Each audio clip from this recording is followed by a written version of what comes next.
വിജയത്തിനായി പ്രവർത്തിക്കുന്നത് നിങ്ങളെ യജമാനനാക്കും. എന്നാൽ സംതൃപ്തിക്കായി പ്രവർത്തിക്കുന്നത് നിങ്ങളെ ഇതിഹാസമാക്കുന്നു. എത്ര ചെറിയ കാര്യമായാലും അതിലേക്ക് ആത്മാവും മനസ്സും ഹൃദയവും അർപ്പിക്കുക. അതാണ് വിജയത്തിൻ്റെ രഹസ്യം. ആത്മവിശ്വാസം വിജയത്തെ കൊണ്ടുവരണമെന്നില്ല. എന്നാൽ ഏതൊരു വെല്ലുവിളിയെയും നേരിടുവാനുള്ള ധൈര്യവും കരുത്തും നമുക്ക് പകർന്നു നൽകുന്നു. നിങ്ങൾ ജീവിതത്തെ സ്നേഹിക്കുന്നുണ്ടെങ്കിൽ ഒരിക്കലും സമയം പാഴാക്കരുത്. കാരണം സമയമാണ് നിങ്ങളുടെ ജീവിതം.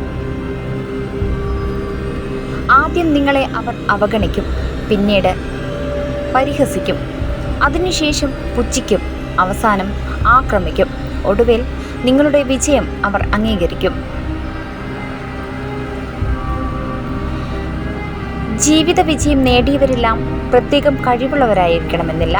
എന്നാൽ സ്ഥിരോത്സാഹവും ക്ഷമയുള്ളവരുമായിരിക്കും. എല്ലാ പ്രശ്നങ്ങൾക്കും 3 പരിഹാരങ്ങളുണ്ട്. 1.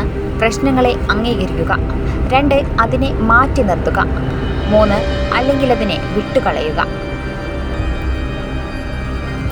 ജീവിതത്തിലെ ഇന്നലകളെ നമുക്ക് മാറ്റാനാവില്ല. പകരം ഇന്ന് പ്രവർത്തിച്ച് നാളെയെ നമുക്ക് മാറ്റാനാകും. നിങ്ങൾ മാറാൻ ആഗ്രഹിക്കുന്നുണ്ടെങ്കിൽ ആദ്യം മാറ്റേണ്ടത് നിങ്ങളുടെ മനോഭാവത്തെയാണ്. കഠിനാധ്വാനം ചെയ്യാത്ത മനുഷ്യൻ ചിറകില്ലാത്ത പക്ഷിക്ക് സമാനമാണ്. പഠനങ്ങൾ പറയുന്നു, നിങ്ങൾ എത്ര സന്തോഷവാനാണോ നിങ്ങൾ അത്രയും കുറച്ച് ഉറങ്ങിയാൽ മതിയെന്ന്. എന്നാൽ മാനസികമായി അസ്വസ്ഥനായ ഒരാൾക്ക് എത്ര ഉറങ്ങിയാലും മതിയാവുകയില്ല. അമിതമായി ചിന്തിക്കുന്ന ഒരാൾക്ക് ഹൃദയാഘാതത്തിനും ആത്മഹത്യക്കുമുള്ള സാധ്യത കൂടുതലാണ്.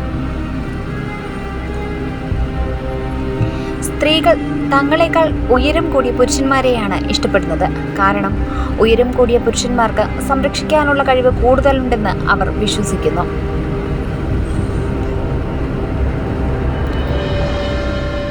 തങ്ങളുടെ വികാരം മറച്ചുവെക്കുന്ന ആളുകൾ മറ്റുള്ളവരുടെ കാര്യത്തിൽ കൂടുതൽ ശ്രദ്ധയുള്ളവരായിരിക്കും. ആദ്യം ക്ഷമ ചോദിക്കുന്നയാൾ കുറ്റം ചെയ്തു എന്ന് അർത്ഥമല്ല, അയാൾ ബന്ധങ്ങൾക്ക് കൂടുതൽ വില കൽപ്പിക്കുന്നു എന്നാണ് അർത്ഥമാക്കേണ്ടത്.